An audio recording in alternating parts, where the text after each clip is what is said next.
Bonjour, alors je suis Manon Leguet, j'ai 22 ans, je suis élève au conservatoire du 9e arrondissement à Paris, en deuxième année en art dramatique, et je suis également étudiante en master de philosophie à la Sorbonne.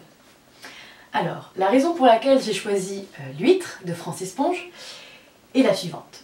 Tout d'abord, l'huître, on a souvent cette image de quelque chose de visqueux, de repoussant, de dégoûtant, et Ponge, lui, en fait quelque chose de merveilleux.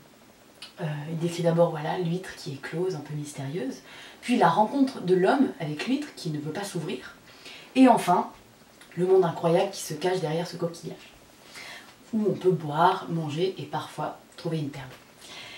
Donc voilà, ce que j'aime chez Francis Ponge, et surtout dans ce poème, c'est le talent qu'il a pour en fait nous faire comprendre que les choses ordinaires peuvent être en fait parfois extraordinaires. Alors, l'huître. L'huître. De la grosseur d'un galet moyen et d'une apparence plus rugueuse, d'une couleur moins unie, brillamment blanchâtre. C'est un monde opiniâtrement clos. Pourtant, on peut l'ouvrir. Il faut alors la tenir au creux d'un torchon, se servir d'un couteau ébréché et peu franc, et s'y reprendre à plusieurs fois. Alors, les doigts curieux s'y coupent, s'y cassent les ongles. C'est un travail grossier.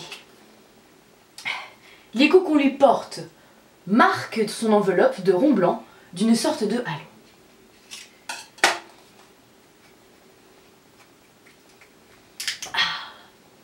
À l'intérieur, l'on trouve tout un monde, à boire et à manger, sous un firmament à proprement parler de nacre. Les cieux d'en dessus s'affaissent sur les cieux d'en dessous pour ne plus former qu'une mare.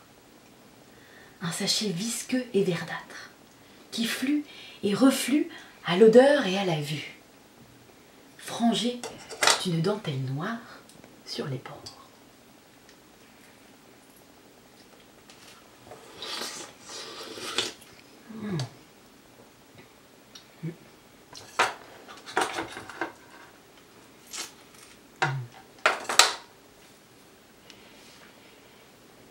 Parfois, très rare,